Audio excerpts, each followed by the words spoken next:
I met a man who was 100 years old. He ate everything on the table. He smoked 2 packages of cigarettes a day, drank a pint of whiskey every day, and he loved the women.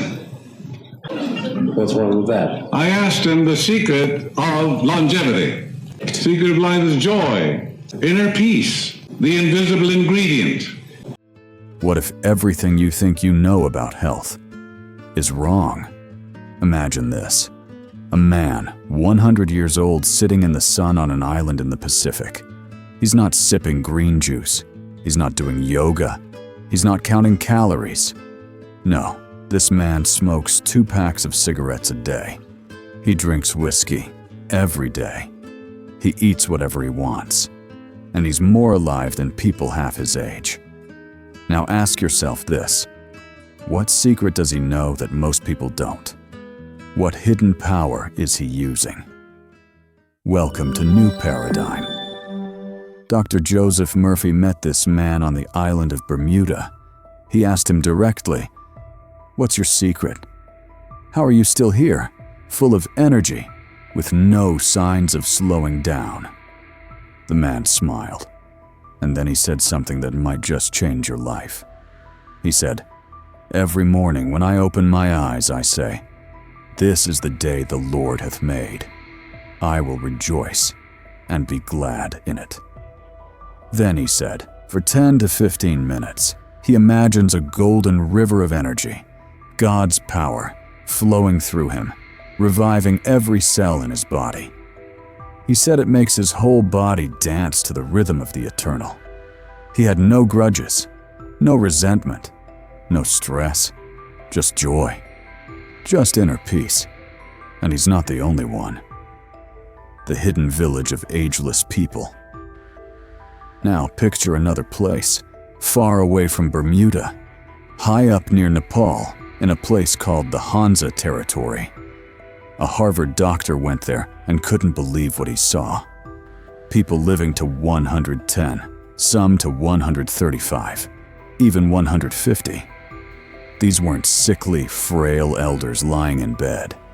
These were strong, laughing, working people in the fields, with their hands in the dirt. Some smoked cigarettes. Some drank vodka. Wine with every meal. No counting calories. No diet books. The doctor was shocked.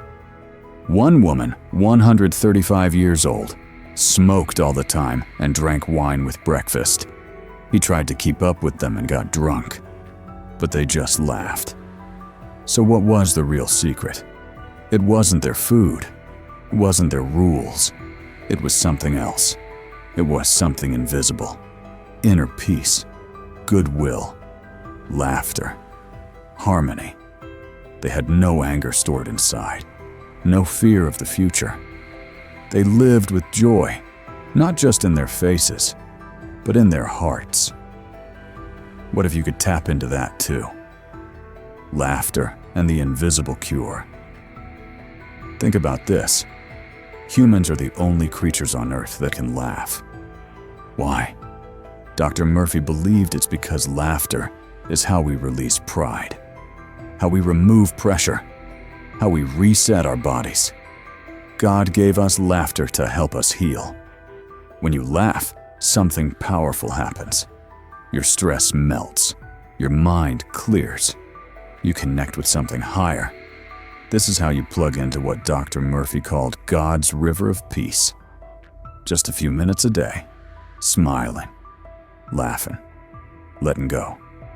Now, let's go deeper. The most powerful words ever written. All over the world, people have turned to something ancient in times of fear and danger. The Psalms. Dr. Murphy said some of the greatest miracles ever recorded were linked to reading the Psalms. He called them the greatest prayers ever written.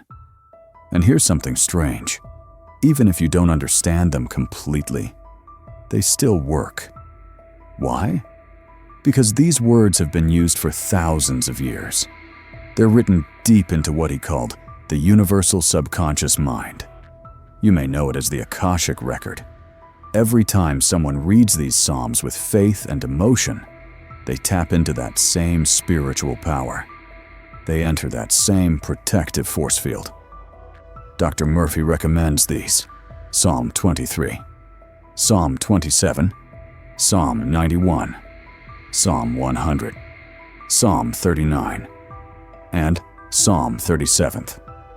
Try reading one before bed. Not with your head, but with your heart. Feel the words. Let them fill you. But what if you still feel stuck? Why many people stay sick, and how to get free. Dr. Murphy told a story of a woman who had everything: money, beauty, status. But she couldn't sleep. Doctors told her she was fine, but she wasn't. The problem? She was bored. She had no outlet. She had all this creative energy inside her, but she wasn't using it. So he asked her what she loved. She said flowers, music, arranging beauty. He told her to take a course in flower arranging, then to teach others. She joined fairs, gave talks. Her insomnia vanished. You see, pain can't exist where peace lives. Discord and harmony don't mix. When you live in divine order, you're not on the train that crashes. You're not in the car that stalls. Your life flows. Nature therapy for the soul. In England, Dr. Murphy said, people who were mentally ill were placed in gardens. They worked with flowers, trees, soil. Slowly, they started to heal. Because nature carries rhythm, balance, beauty. It brings the mind back into harmony. America's philosopher Ralph Waldo Emerson was dying of tuberculosis. He turned to nature. He wrote about stars, trees, the moon, the sun. He filled his mind with proportion and symmetry, and it kept him going. Even in mental institutions, patients were given tools. They made dolls, toys, chairs, using saws and instruments. The creative act rewired their minds. There is something sacred in creation. When you make beauty, you pull yourself out of darkness. But what happens when prayer doesn't look the way you expect? The misunderstood miracle. One woman prayed for her brother for years. He was mentally ill. She believed. She hoped. But nothing happened. Then doctors gave him insulin shock treatment, and he got better. She should have been grateful, but she was angry. Why? Because it didn't happen the way she imagined. Dr. Murphy said it best: "My ways are not your ways." Sometimes the answer to your prayer comes through a doctor, a friend, even a stranger. The form doesn't matter. The healing does. Don't be rigid. Let the blessing come the way it comes. How real prayer works. Some people think prayer is repeating words over and over, but that's not it. Prayer is energy. It's feeling. It's belief. If someone's bleeding on the street, you don't sit and pray. You call for help. You take action. Real prayer is alive. Dr. Murphy says, use the tools around you. If you want to get from here to Berlin, don't walk. Take a plane. God gave you that plane. Prayer is not avoiding life. It's aligning with life. So what really shapes your world? Let's unlock it. The secret engine behind everything. Your heart is not just a muscle. It's your emotional center. It's where belief lives. As a man thinketh in his heart, so is he. That's not poetry. That's a formula. What you believe, deep down, is what you experience.